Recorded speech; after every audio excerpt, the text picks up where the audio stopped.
ഓം ശാന്തി. 9/10/2024. ഇന്നത്തെ മുരളിയുടെ main points. മധുരമായ കുട്ടികളെ, വിശ്വരാജ്യം ബാഹുബലത്തിലൂടെ എടുക്കാൻ സാധ്യമല്ല. അതിനായി യോഗബലം വേണം. ഇതും ഒരു നിയമമാണ്. രാജാവെന്നാൽ കുറേയേറെ പേരെ ഭരിക്കുന്ന ആളാണ്. ആർക്കാണ് രാജാവാകാൻ സാധ്യതയുള്ളത്? 2 കാര്യങ്ങളാണ് ആവശ്യം. ഒന്നാമത്തേത്, രാജാവാകുന്നയാൾ അവരുടെ സ്വന്തം മനസ്സ്, ബുദ്ധി, സംസ്കാരം, പഞ്ചകർമ്മേന്ദ്രിയങ്ങൾ ഇവയുടെയും രാജാവായിരിക്കണം. ഒരു ആസക്തിയിലും പെടുന്നവരല്ല, ഒരാകർഷണത്തിലും പെടുന്നവരായിരിക്കരുത്. രണ്ടാമത്തേതാണ്, അവർ എല്ലാവർക്കും സമ്മതരായിരിക്കണം. എല്ലാവരുടെയും സ്നേഹിയായിരിക്കണം, ഹൃദയത്തിലിരിക്കുന്നവരായിരിക്കണം. ഈ 2 കാര്യങ്ങളും സാധ്യമാകുന്നത് ബാഹുബലത്തിലൂടെയല്ല, അതായത് തൻ്റെ സ്ഥാനത്തിൻ്റെ ശക്തിയിലൂടെയോ ധനത്തിൻ്റെ ശക്തിയിലൂടെയോ അല്ലെങ്കിൽ ശരീരത്തിൻ്റെ ശക്തിയിലൂടെയോ സാധ്യമാകുന്നതല്ല. ഇത് യോഗബലത്തിലൂടെ മാത്രമേ സാധ്യമാകുന്നുള്ളൂ. രാജാവാകുന്നതിന് റോയലായുള്ള സംസ്കാരം ആവശ്യമാണ്. എന്നാൽ രാജയോഗത്തിലൂടെ ദേവീ ദേവതകളുടെയും രാജാവാകാൻ സാധിക്കുന്നു. വിശ്വത്തിൻ്റെ തന്നെ രാജ്യാധികാരം ലഭിക്കുന്നു. കാരണം യോഗബലം അത്രയേറെ ശക്തിയുള്ളതാണ്.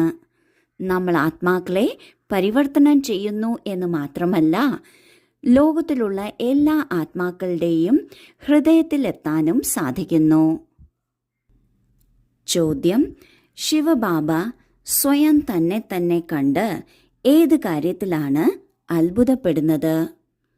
ഉത്തരം: ബാബ പറയുന്നു, നോക്കൂ, എത്ര അത്ഭുതകരമാണ്. ഞാൻ നിങ്ങളെ പഠിപ്പിക്കുന്നു. ഞാൻ ഒരിക്കലും ആരിൽ നിന്നും പഠിച്ചിട്ടില്ല.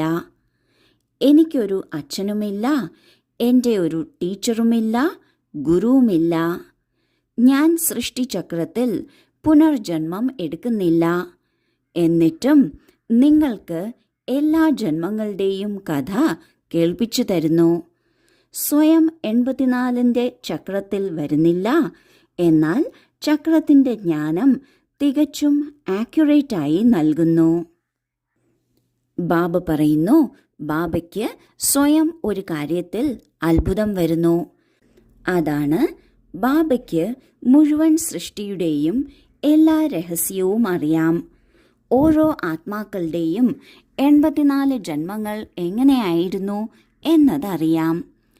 സ്വയം ഒരു ജന്മം പോലും എടുക്കുന്നില്ല, എന്നാൽ എല്ലാവരുടെയും 84 ജന്മങ്ങളെക്കുറിച്ച് അറിയാം. മാത്രമല്ല, ബാബ നമ്മൾ കുട്ടികളെ വന്ന് ഏറ്റവും ഉയർന്ന പഠിത്തം പഠിപ്പിക്കുന്നു. എന്നാൽ സ്വന്തമായി ബാബയ്ക്ക് അച്ഛനോ ടീച്ചറോ സദ്ഗുരുവോ ഇല്ല. എന്നിട്ടും എല്ലാവരെയും പഠിപ്പിച്ച് മികച്ചവരാക്കിയെടുക്കുന്നു. ഇത് കാണുമ്പോൾ ബാബയ്ക്ക് മാത്രമല്ല, നമ്മൾ കുട്ടികൾക്കും അത്ഭുതം തോന്നുന്നു. ബാബയ്ക്ക് എങ്ങനെയാണ് ഈ കാര്യങ്ങളെല്ലാം അറിയാൻ സാധിക്കുന്നത്? കാരണം ബാബ ഈ മനുഷ്യ സൃഷ്ടിയുടെ വിത്താണ്. വിത്തിൽ ഏതുപോലെ മുഴുവൻ വൃക്ഷവും അടങ്ങിയിട്ടുണ്ട്, അതുപോലെ ഈ അവിനാശി വിത്തിൽ എല്ലാ ജ്ഞാനവും അടങ്ങിയിരിക്കുന്നു. ധാരണയ്ക്കുള്ള മുഖ്യസാരം: 1. കലിയുഗി ബന്ധത്തിൽ ഈ സമയം ബന്ധനമാണ്.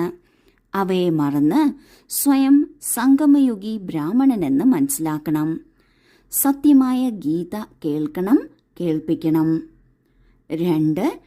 പഴയ ലോകം നശിക്കുക തന്നെ വേണം.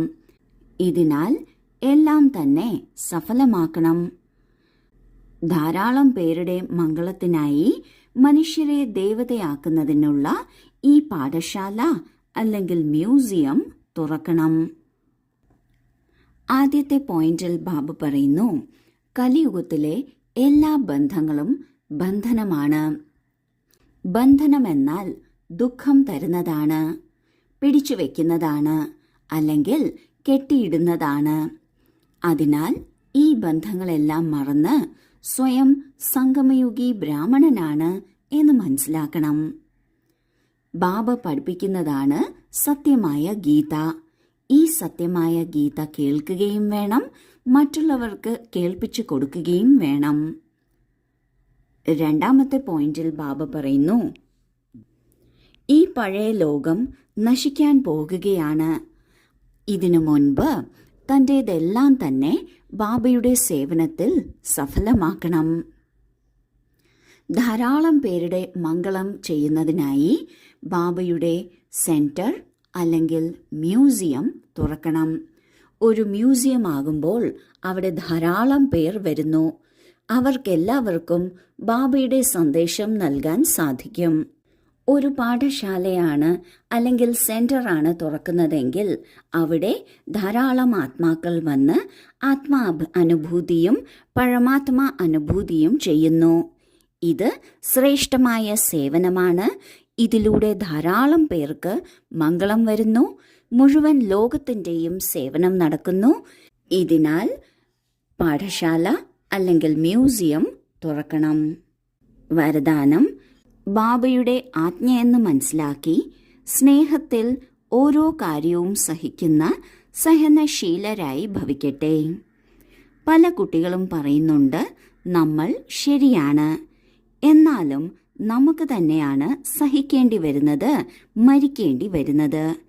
എന്നാൽ ഈ സഹിക്കുക മരിക്കുക തന്നെയാണ് ധാരണയുടെ സബ്ജക്റ്റിൽ നമ്പർ എടുക്കുന്നത്.